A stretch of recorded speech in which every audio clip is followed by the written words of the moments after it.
around the first one, and there are a couple of things that I wanted to make note of in case you wanted to try this on your own. The first is that we lay the wall flat as we build it. We don't build it upwards. It's easier to lay everything out, keep everything flat. The second is at the bottom of our wall right here, this bottom plate is going to be pressure treated, so it'll be exposed more to the elements. We wanted to make sure that was pressure treated. And then we just bought 8 feet studs to go all the way to the top. And then we have a double top plate, so we have two 2x4s running across the top. The other thing is that every stud is going to be 16 inches on center apart. To do that, you start at the edge here, and you mark exactly 16 inches to the center of this one. So from the edge of here to the center of this is 16 inches. And what I do is I find that on my tape measure, go 3/4 of an inch this way and mark a line, 3/4 of an inch this way, and that way you'll have marked off the total length of your 2x4, which is 1.5 inches. And then you just do that all the way across. If you had a wall with no windows, that's all you would do, and your wall would be set. However, we do have a couple windows. And I won't go too much in depth because there are like a billion YouTube videos that can explain how to frame a window way better than I could. But I will say some of the things that to definitely pay attention to are your headers, just making sure you have enough wood because we did not get enough. The other thing we messed up on was on your measurements when you are designing your wall. The actual distance from where your window is going to be to the edge of your wall is slightly different than the end of your opening for your window and the edge of the drywall. So just make sure that you're double checking those measurements because we had to remark it a couple of times and that's a hassle. Besides that, like I said, in terms of like what this channel is, I feel like there's plenty of YouTube videos on how to frame a wall and windows that do a better job. So I'll kind of focus on the other stuff, but I just wanted to update you guys on where we're at on the project and how it's going.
Floor it.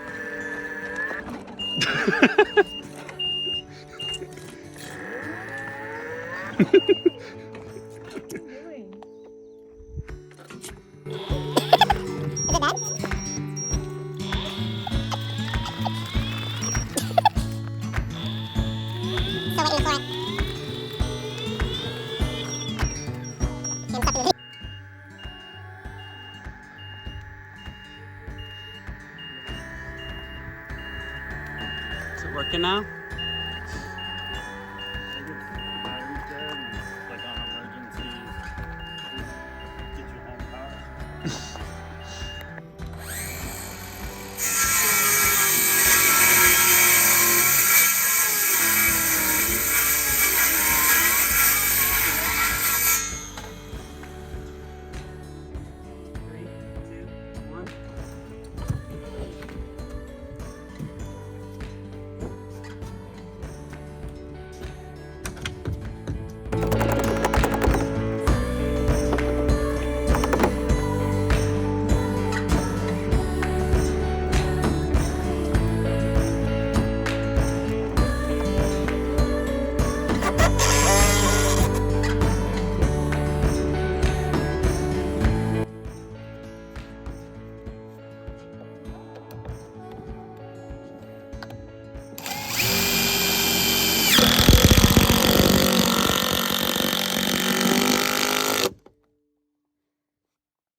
Hey everyone, back on the property, and today we are putting in these back posts which will hold up the roof over our back lanai. So unpictured was us digging out 4 more holes for these back supports, and then also filling them with gravel, tamping them, setting our blocks, leveling them, and making sure that they were square with each other. I already have that process kind of documented for what we did with these, so I didn't video it, but it was a pretty straightforward process. The most complicated part was making sure that the distance between the outside edge of this post and the edge of the house was exactly where we wanted it, which was 9 feet.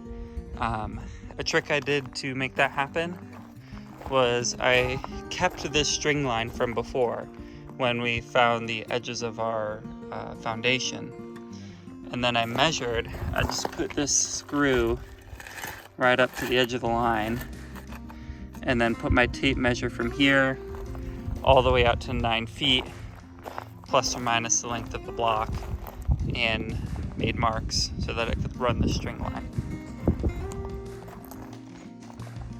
So the next step was figuring out how tall to make these, which was a complicated process, which involved a lot of math, but eventually we figured it out. So the first step was to figure out the height of that, because the height of that would tell us the height of this.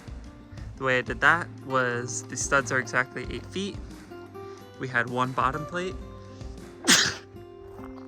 which is 1.5 inches, and 2 top plates, which are 3 inches total. So it was 8 feet plus 4.5 inches, which was 100.5 inches. So that was the height of the wall from the top of the subfloor. Then I needed to figure out from that how tall these needed to be. And to do that, I needed the angle of our roof. So our back wall is going to be, give or take, 8 feet. And our top wall, the wall in the front, is going to be 14 feet high. That means that our slope, our angle, changes 6 feet over 32 feet, which gives us an angle of 10.62 degrees. So all I had to do was plug in the numbers to the Pythagorean theorem, calling back to my 8th grade geometry, and we could find out that the height of this needed to be exactly, I don't remember, but it was, I think 20.25 inches lower. The height of these needed to be 20.25 inches lower than the height of that. So the next hard part was figuring out, well, how do we find 20.25 inches lower than that all the way out here? And the way I did that was by using a big stick and a level. So I took a big 2x4 like this and set it on top of my bottom plate and pulled it all the way out to these posts. And I measured, once I got this post level, I measured the distance between the bottom of this 2x4 and the top of the cement block. That measurement gave me a certain height, which got me level to the subfloor. Then all I had to do was add the height that got us to 20.25 inches lower than the top wall, which was 79.75, I think. Basically it was 100.5 minus 20.25. And that, I added that measurement to the measurement I got from being level with the subfloor down. I added those two together and got the total height of these posts. Important note, once I got that final measurement, I had to subtract 7.5 inches because I'm going to be putting a beam going across all these posts, which will hold up the rafters going this way. And those are 2x8s, but the actual dimension is 1.5 by 7.5. So once I got that final measurement, I had to subtract 7.5, and then I got my final measurement, and I had to do that for each post. I have those two cut over there. I just have to add them in, and then our next step will be adding the post caps and the girders. Okay, so after a little more work, I have put the connector caps on top of all of the beams. All 4 beams are up, and as you can see, I've put one of the girders up. So what I'm gonna do is place the beam exactly at the midpoint of this beam in the middle and measure, literally just go up with the ladder and mark where I need to cut the beam so that it falls exactly in between those 2 holes. Now, what I would like to do is just have one beam going all the way across, but Lowe's does not sell boards that big, so we're gonna have to do it in 3 sections. I would have also liked to have connector posts. See how this one is only the length of the 4x4 post? I would want it to have it a little bit longer so that it can really hold both boards in a little bit better. But this will do the trick. I'm gonna cut that board right down the middle, and I'll go from this side so you can see that I am gonna put 2 of them in and do the same thing. And those will be our beams. I'm gonna do that for that side and this side. And another thing to note is I am gonna have some overhang over here on both the sides, and that'll match the overhang that we have on the roof going out this way. I'm not gonna measure it exactly, the overhang, I'm just gonna leave it pretty long, and then we can cut it down as necessary once it's up there. But that's pretty much the process. I'll let you know that I used Simpson connector screws, 2.5 inches to connect everything, and it feels pretty solid. Once we have these